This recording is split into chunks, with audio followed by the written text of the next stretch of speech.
Good evening friends, miracle mind English में आपका स्वागत है।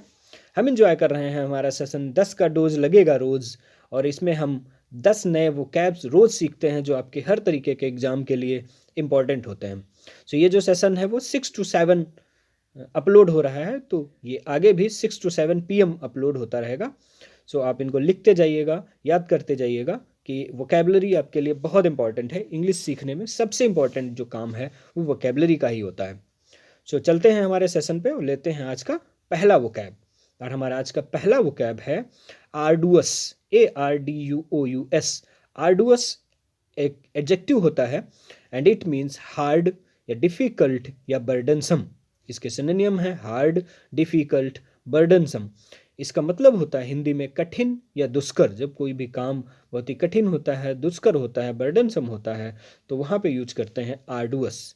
तो इसको सेंटेंस में समझते हैं। We went through an arduous journey during Covid. हम कोविड के समय एक बहुत ही दुष्कर जर्नी से, मीन्स हमारी जो यात्रा रही है, जीवन की जो यात्रा रही है, वो बहुत ही दुष्कर रही है कोविड के टाइम पे। बढ़ते हैं हमारे दूसरे वोकैब की तरफ, और हमारा दूसरा वोकैब है राउडी।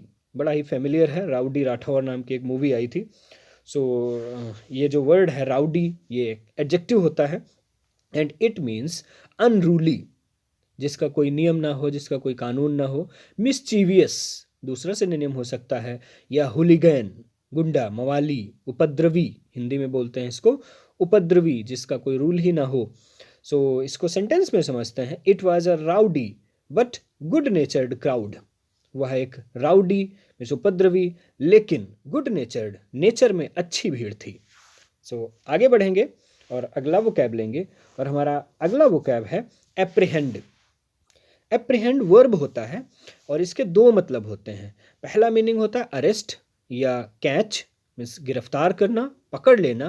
और इसका जो दूसरा मीनिंग होता है वो होता है टू अंडरस्टैंड समथिंग, कुछ समझना, या कॉम्प्रीहेंड। आपने कॉम्प्रीहेंशन किया होगा। कॉम्प्रीहेंड जो है वो एप्रीहेंड का सिनोनिम है, मीन्स कुछ भी समझना। इसको दोनों तरीके से हम यूज करेंगे। समझने के केस में भी यूज करेंगे और अरेस्ट के केस में भी यूज करते हैं। तो चलिए लेते हैं इसका पहला यूज, अरेस्ट या कैच के केस में। A warrant was issued but he has not been apprehended. एक वारंट जो है वो इशू तो हुआ, लेकिन वह गिरफ्तार नहीं किया जा सका। अगला हम इसका यूज लेते हैं टू अंडरस्टैंड समथिंग या कॉम्प्रिहेंड के केस में। इसको समझते हैं सेंटेंस में। तो सेंटेंस है, a poet apprehends the beauty of nature. एक पोएट जो है वो अच्छी तरीके से समझता है ब्यूटी ऑफ नेचर, नेचर की खूबसूरती को। लेते हैं हमारा अगला वोकैब, और हमारा अगला वोकैब है सिएस्टा। SIESTA। सिएस्टा एक नाउन होता है and it means an afternoon nap in hot days. Means गर्म दिनों में, बड़े दिनों में, गर्मी के दिनों में जो दोपहर में झपकी ली जाती है उसको बोला जाता है सिएस्टा। दोपहर की नींद या झपकी हिंदी में कहेंगे। इसके सिनोनिम हो सकते हैं स्लम्बर, एक सिनोनिम ऊपर नैप भी लिखा हुआ है, तो नैप हो सकता है, स्लम्बर हो सकता है, स्लीप हो सकता है। इसे सेंटेंस में समझते हैं। I am not in the habit of taking siesta. मतलब मेरी आदत नहीं है कि मैं दोपहर की झपकी लूँ, दोपहर में नींद लूँ। आगे बढ़ेंगे हमारे अगले वोकैब की तरफ, और हमारा अगला वोकैब है Luke warm. LUKEWARM। Luke warm is an adjective. यह एक एडजेक्टिव होता है और इसका हिंदी में मतलब होता है गुनगुना। गुनगुना, या आप इसके सिनोनिम हो सकते हैं टैपिड या वार्मिश। मीन्स पूरी तरीके से गर्म नहीं है, हल्का गर्म है, वहाँ पे यूज करेंगे लूक वार्म। या इसका दूसरा सिनोनिम हो सकता है ब्लड वार्म, खून के जितना गर्म। गुनगुना को हम बोलते हैं ल्यूक वार्म। इसको सेंटेंस में समझेंगे। सेंटेंस देखते हैं। Take lukewarm water in winters. जाड़ों में गुनगुना पानी लीजिएगा, पीजिएगा। बढ़ेंगे अगले वोकैब की तरफ, और हमारा अगला वोकैब है एमिलियोरेट। एमिलियोरेट एक वर्ब होता है and it means make better, अच्छा बनाना, सुधार करना, उन्नति करना, हिंदी में बोल सकते हैं। तो इसके सिनोनिम हो सकते हैं इम्प्रूव, इनहेंस, बूस्ट।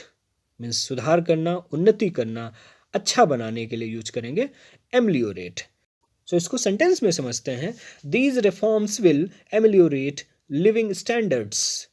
ये जो रिफॉर्म्स हैं, ये जो चेंजेज हुए हैं, बदलाव हुए हैं, वो सुधारेंगे लिविंग स्टैंडर्ड को, हमारे रहने के जो स्टैंडर्ड है उसको और अच्छा करेंगे।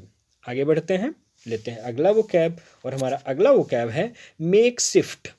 मेक शिफ्ट ये एक एडजेक्टिव होता है और इसका मतलब होता है sufficient for the time being, थोड़े समय के लिए पर्याप्त होना, टेम्परेरी बोल सकते हैं, या एड हॉक भी इसका जो सिनोनिम है वो हो सकता है। हिंदी में इसको बोलते हैं काम चलाऊ या जुगाड़। एड हॉक जो वर्ड है वो फॉरेन लैंग्वेज से लिया गया है, और अगर अन्य फॉरेन वर्ड्स के बारे में सीखना और जानना चाहते हैं तो हमारी फॉरेन वर्ड की सीरीज़ देखिएगा, वहाँ पे आपको एड हॉक के बारे में पूरी जानकारी दी गई है, आप उसको सीख सकते हैं। सो मेक शिफ्ट को हम यूज करेंगे, he made a make shift bed, उन्होंने एक मेक शिफ्ट बेड बनाई, बाई अरेंजिंग सम चेयर्स, कुछ कुर्सियों को अरेंज करके एक काम चलाऊ जो है वो बेड बना दी। तो आगे बात करेंगे अगले वोकैब की तरफ, और हमारा अगला वोकैब है एडुलेशन। ADULATION। एडुलेशन एक नाउन होता है और इसका मतलब होता है एक्सेसिव एडमायरेशन। एक्सेसिव मीन्स बहुत अधिक, किसी की प्रशंसा, मतलब किसी व्यक्ति की जब बहुत ज़्यादा प्रशंसा हो जाए, इतनी प्रशंसा हो जाए कि वो कानों को अच्छी ना लगे, तो वहाँ पे यूज करेंगे एडुलेशन। इसका जो सिनोनिम हो सकता है वो प्रेज हो सकता है, या आपने सुना होगा, बड़ा कॉमन और फेमिलियर इसका सिनोनिम है फ्लैटरी। हिंदी में बोलेंगे चापलूसी, या आप कह सकते हैं खुशामद। मीन्स इतनी ज़्यादा तारीफ़, इतनी ज़्यादा तारीफ़ कि सुन के जो है वो खुद को ही अच्छा ना लगे, ऐसा लगे कि नहीं झूठ बातें की जा रही हैं, तो वहाँ पे यूज़ करते हैं एडुलेशन। सो आप इसे सेंटेंस में समझेंगे, it is difficult to hear adulation.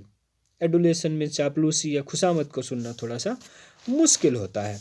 आगे बढ़ेंगे हमारे अगले वोकैब की तरफ, और हमारा अगला वोकैब है स्टॉन्च। स्टॉन्च एडजेक्टिव होता है and it means loyal and committed in attitude. जो लॉयल हो और कमिटेड हो एटीट्यूड में, आप इसे हिंदी में कहेंगे निष्ठावान, और इंग्लिश में इसका सिनोनिम होंगे फेथफुल या डिवोटेड। किसी चीज़ को लेकर के, जब कोई व्यक्ति किसी चीज़ को, किसी व्यक्ति को लेकर के डिवोटेड हो और पूरी तरीके से कमिटेड हो, तो वहाँ पे आप वर्ड यूज करेंगे स्टॉन्च। तो आप इसे सेंटेंस में समझेंगे, staunch devotee of Lord Shiva, mean जो लॉर्ड शिवा हैं उनका बहुत ही निष्ठावान भक्त। डिवोटी मीन्स होता है भक्त। आगे बात करेंगे आज के लास्ट वोकैब की तरफ, और हमारा आज का लास्ट वोकैब है एनिमोसिटी। ANIMOSITY। एनिमोसिटी नाउन होता है and it means a strong feeling of dislike someone और समथिंग। किसी भी चीज़ को जो स्ट्रॉन्ग फीलिंग है डिसलाइक की, किसी भी चीज़ को लेकर के बहुत ही नाराज़गी या नफ़रत की जो स्थिति है उसको बोला जाता है एनिमोसिटी। बैर या दुश्मनी इसका हिंदी होता है। इसके दूसरे सिनोनिम हो सकते हैं एंटीपैथी। एंटीपैथी हो सकता है, तो एंटीपैथी हम लोगों ने पहले भी पढ़ा है, पहले सेशन या दूसरे सेशन में। सो एंटीपैथी इसका सिनोनिम हो सकता है, एनिमिटी इसका सिनोनिम हो सकता है, और बिटरनेस भी इसका सिनोनिम हो सकता है। सो हम इसे सेंटेंस में समझेंगे, he has feeling of animosity towards law and order. जो वह व्यक्ति है उसके अंदर फीलिंग है बैर की, दुश्मनी की, towards law and order means नियम और कानून के प्रति। Thanks for watching this video.